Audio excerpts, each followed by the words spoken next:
Sir, unsa nahitabuan ni sir? Ay sa primero na atong Domingos buntag. Oh. Giatras na ako. Oh. Atras niya pagkahuman gipawon ako kay murag na ligsan nga iro. Oh. So gipawon. So wala man di akong gipadag balik. Oh. Wala na ni under. Wala na ni andar. Paggikan mi simbahan, balik nga rin, pa-under na ako. Muna nakasitwasyon na, nakalugar na gamay. Dito man sa tunga. Oo. Pero sir, katong nag-contact na mo sir ba? Kaya ni anak man to siya sir nga trabaho na ko nung niglay mekaniko sir. Ni anak pag ito siya sir nga gipangayuan ko na mo og 100,000 ani sa problema ani karon. Ingon siya nga, labi minus 100. Wa pa'y labot sa pagtuwing. 30,000 pagtuwing at pila Okay. So dadon dito silang shop. 30,000 ang tuwing. Yang bayad sa libor 100,000. 100,000 pero wa pa na di pa na sure kung 100,000 basi mo sobra pa kuno. Basin pag mo sobra.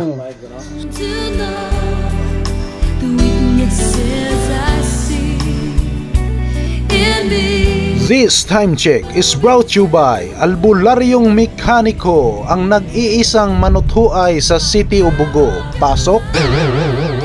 Sa makausapa, home service na naman ang aking tirada. Bisan wala mo mangutana, hasta ako wala ko kahibaw unsa na ning lugara. What? Basta ang alam ko lang, jurisdiction pa ito sa lungsod ng Carmen, Cebu. As you can see, medyo bukid na gyud ni, plus mitabok pa gyud mig sa paani. Kung i-picture out nyo, parang papunta na yata ito sa teritoryo ni Poncio Pilato. Pero for your more info, walang konting kaba ang inyong albularyo kasi ang agod-agod ko ay palaging nakaredy na parang 45.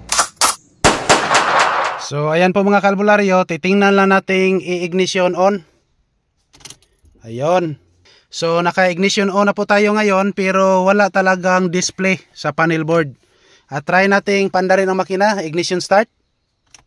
Oh. Walang tao. Wala talaga. Totally shut down. So kita natin ngayon mga kalbularyo na okay na yata to. Iwan ko kung anong mga gipanghilabtan pa ng mga ilaga dito. So ayan, dito rin. First of all, binuksan ko agad ang fuse box nito. Iwan natin, baka dito lang nagtago ang mga engkanto. Pero medyo wala akong napansin diring dapita. Kaya gilili ko pag-ayo na parang tingnan ako ay namuso. Anong masasabi nyo rito? Kita naman ninyo na ang relay parang gibugbog ng todo. Nag-proceed dayon ko sa step 2. Gibunlot ko agad ang isiyo. At sabay simhot-simhot nito. Di ako nakatiis, ginamitan ko agad ng aking talagsaong orasyon. At kita naman natin kanina dito sa fuse box na wasak yung mga cover ng relay. So kung hindi ako nagkakamali, parang gikulata na ito pag-ayo. Alright, so titingnan lang natin. Next step tayo. Para pagsiguro sa ginawa ko, gipasiritan kog todo ang body control module nito. Sa way pagduha-duha, ubusin ko talaga itong usa ka lata para wala na gyud ko ipagduda. Wala na po akong ibang tirada, napilitan kong buksan itong kwadradong malita. Pinahirapan pa ako kasi sobrang tigas pa ang silyo nito. So ngayon po ang gagawin natin ay magpalit po tayo ng IC dito. Ito. So, ito po ang papalitan natin. At pag sakaling hindi tayo uubra dito, mag-request na po tayo sa may-ari na magbili na tayo ng puting baboy para iharang natin dito. Alright, so titirahin na natin to. Baka maunahan pa tayo ng iba. Wow! So ngayon po mga kalbularyo, naitanggal na natin ang IC. Yan o. So sa mga hindi pa alam kung paano ito tanggalin, ito ang ginagamit natin. Ito po ay tinatawag na rework station hot air. So ito po ang ipagpalit natin. Magkatulad lang talaga ang porma nila. At dito natin yan ikabit.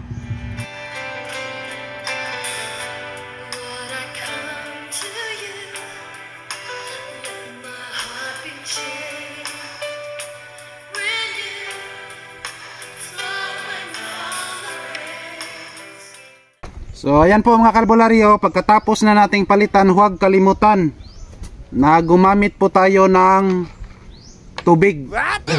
Yan o. Itong tubig po mga kalbularyo ay galing po ito sa sapa doon. Medyo malayo lang ang sapa pero kumuha na kami. Ito po ang ipahid-pahid natin dito. So ayan po mga kalbularyo, naikabit na din natin ang ECU. So ngayon ang next step na gagawin natin dito ay baklasin po natin ang air filter hose. At makikita natin dito sa throttle body, pag mag ignition on na tayo ay gumagalaw yung chocolate sa loob. So titingnan natin dito sa chocolate mga kalbularyo, yung nasa gitna ay tuwing na mag-on at off tayo ay gagalaw yan. So ngayon po tingnan natin. Sige, ignition on, ignition off. So ayan po mga kalbularyo, kita nyo na gumagalaw na ang chocolate. Ignition on, ignition off. Ayun, so kita nyo ngayon mga kalbularyo na gumagalaw na talaga. So ngayon po ay parang kinakabahan ako ngayon, sa totoo lang. Wala kaming ibang naisip rito kundi magharang na naman tayo. What? Kita nyo na mayroon tayong rambutan dito at syempre mayroon ding manok. Wow! So ngayon po titingnan na lang natin kung umubra ba ang ating patsamba dito. So pandarin natin ang makina at observe lang po tayo. Orasyon palumpayat di ka makurat, burikingking, burikongkong, burikangkang, halahayang, tikongkong, tikangkang, kay hiluton ko na imong piang. Okay, engine start, engine start. Ayun. So ayan po mga kalbularyo, umandar ng makina. Pakita mo sa viewers natin, Derek Rams. So kailangan pag makaranas kayo ng ganito ay mayroon kayong mga halad-halad tulad nito. So ganito lang po kasimple, huwag na kayong magbili pa ng mga mahalin dyan. Ito lang ang gagawin natin, dapat mayroon tayong halad.